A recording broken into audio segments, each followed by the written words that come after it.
I'm Ted Norby, Director of Instruction for the National University Golf Academy.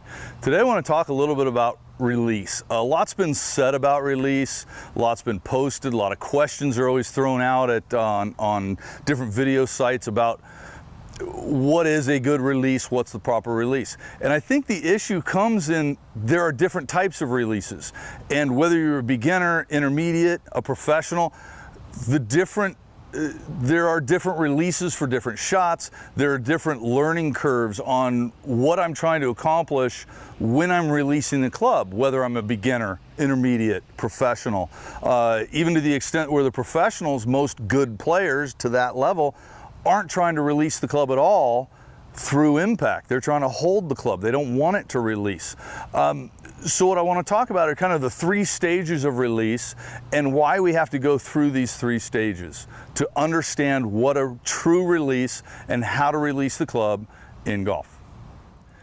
The third stage to building a release is more of a not releasing the club.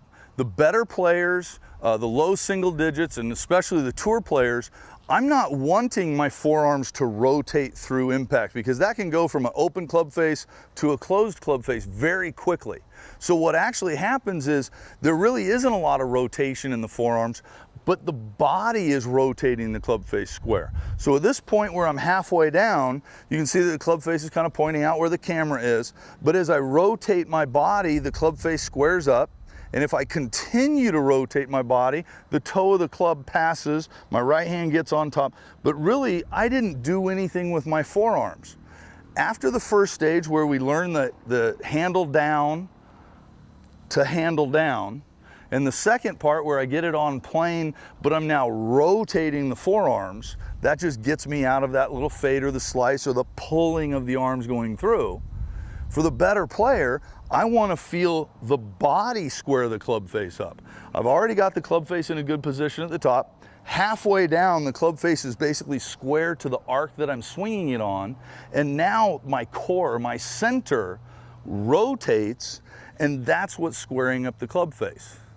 Now, the club head still needs to get down to the ground. So there is this hinge at the top of the swing, and as I'm starting down, I need to unhinge my hands, and that's just the weight of the club being pulled down to the ground. Centrifugal force is kind of throwing it out away from me.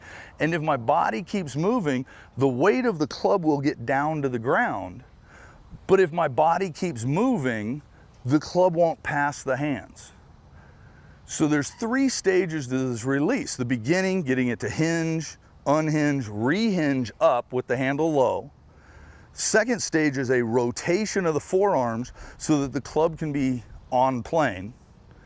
And then the third step is once I've got the club face basically on plane and square to the arc, the body is what squares the club face up.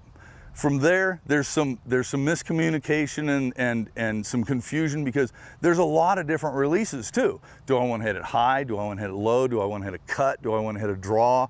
So there's a lot of little pieces in there that everybody's got to figure out on their own, or go see a good instructor and they can talk to you about different ball flight, different releases. But ultimately, we're looking for not using the hands and the forearms through impact. I want to use my body to square up the club face. That's a true release, and that's what we're looking for in the long term.